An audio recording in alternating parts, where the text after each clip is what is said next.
Hi dear students, I am Aditya Chakraborty, lecturer in electrical engineering of Sri Ramakrishna Institute of Science and Technology. Today I am going to discuss about the working principle and application of a three-phase induction motor.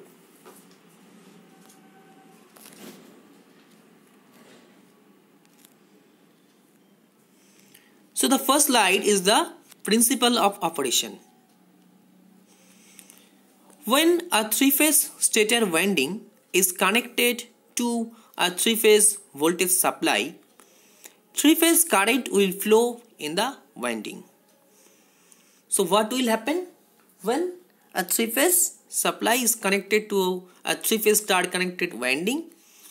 A three-phase current, or you can say the balance current, as you know that the number of turns of each of the windings are same, or you can say the windings which are connected in star for a three-phase induction motor are identical in nature. So a three-phase current which is balanced, that means the same value of the currents will flow through the winding, which also will induce a three-phase flux in the stator. These flux will rotate at a speed called the synchronous speed, that is equals to small ns. So small ns means the speed is in always RPS, that means the revolution per second. The flux is called rotating magnetic field. A synchronous speed is given by the expression, that is ns, that is capital Ns, that means the speed is in RPM, equals to 120 F by P. So 120 into frequency by number of pole, where P is the number of poles and F is the frequency of the supply voltage.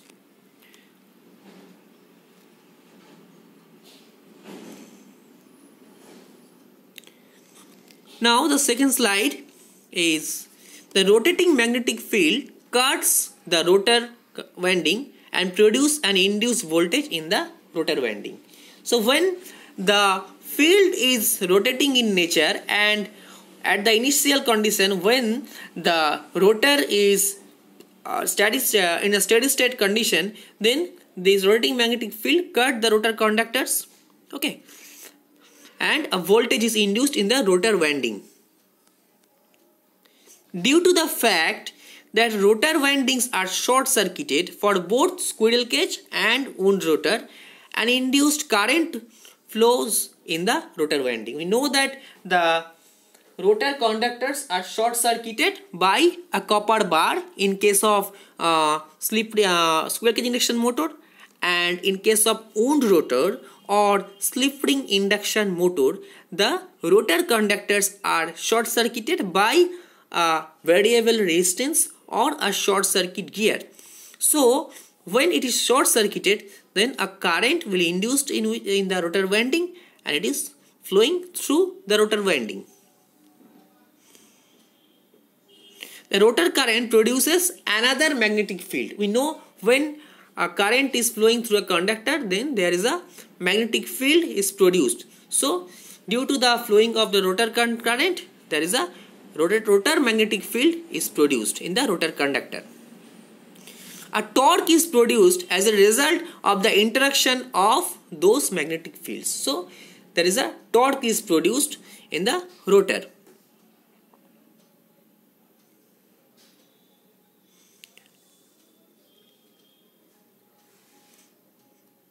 So then when the torque is produced in the rotor, then the rotor it starts rotating. So from this discussion we can see how an induction motor rotates. So now the next part is the slip.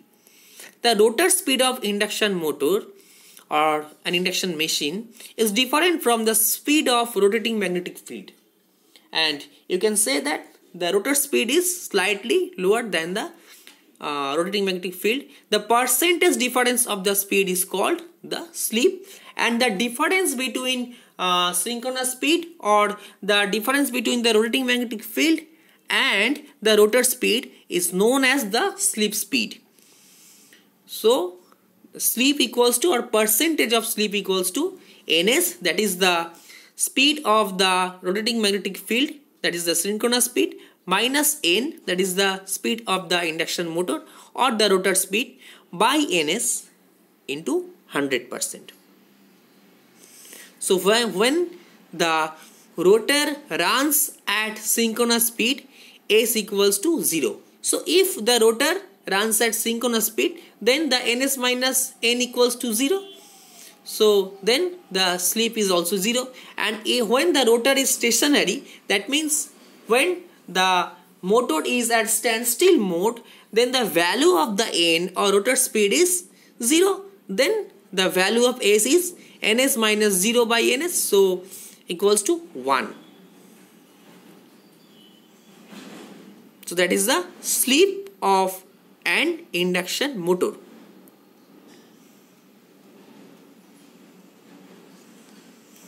Now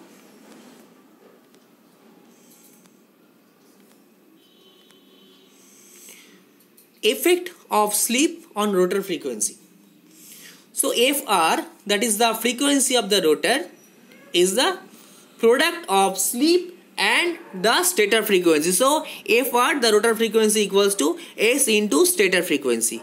And effect of slip on the rotor induced EMF, that is the ER2. ER2 is the induced EMF of the rotor, equals to S into E2.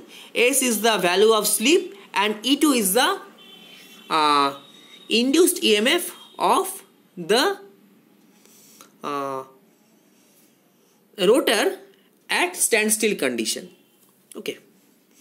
So effect of slip on rotor resistance equals to R2, that means the resistance at static condition of the rotor, that is equals to RR2, because when the motor is at standstill and when it is in rotating condition, the resistance is same in case of both of these two conditions.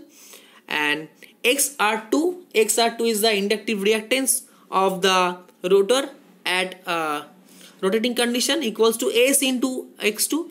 This S is the slip and X2 is the inductive reactance of the rotor at standstill. So Z2 or impedance equals to root over R2 square plus S X2 square. So that is the impedance of the rotor or rotor conductor. So where Fr is the rotor frequency, ER2 is the rotor EMF, R2X2 and Z2 is the rotor resistance, reactance and impedance respectively. And F is the supply frequency and E2 is the standstill EMF.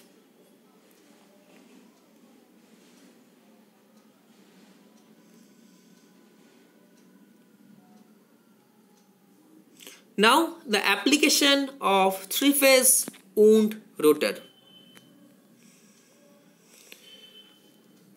So wound rotor motors are suitable for loads requiring high starting torque and where a low starting current is required.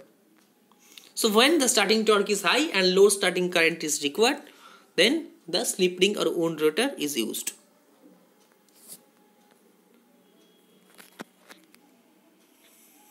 The wound rotor induction motor are also used for loads having high inertia.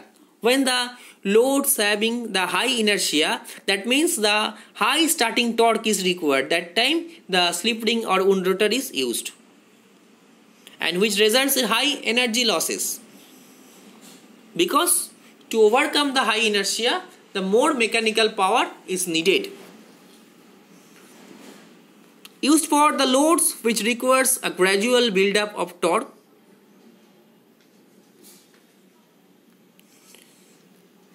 Used for the load that requires speed control.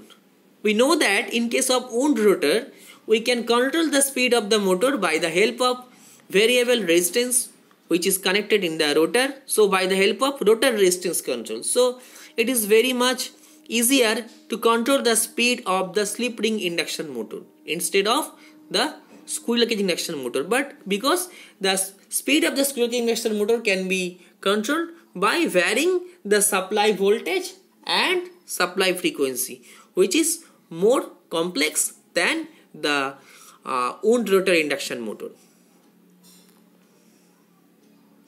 The wound rotor induction motor are used in conveyor, cranes, pumps, elevator and compressor, where the speed control is required and the high starting torque is present. The maximum torque is about 200% of the full load value, while the full load slip may be as low as 3%. The efficiency about 90% of that type of induction motor. That means the wound rotor. Now, the application of three-phase squirrel cage induction motor or cage rotor. It is used in centrifugal pumps, industrial drives like conveyor belts, large blowers and fans like the ID, that means induced draft, and FD, that is forced draft fan in the power plants. Machine tools like lathe machines, drill machines, where it is used. I have already told that the lathes, other turning equipments where the cage rotor or three-phase squirrel cage induction motor is used.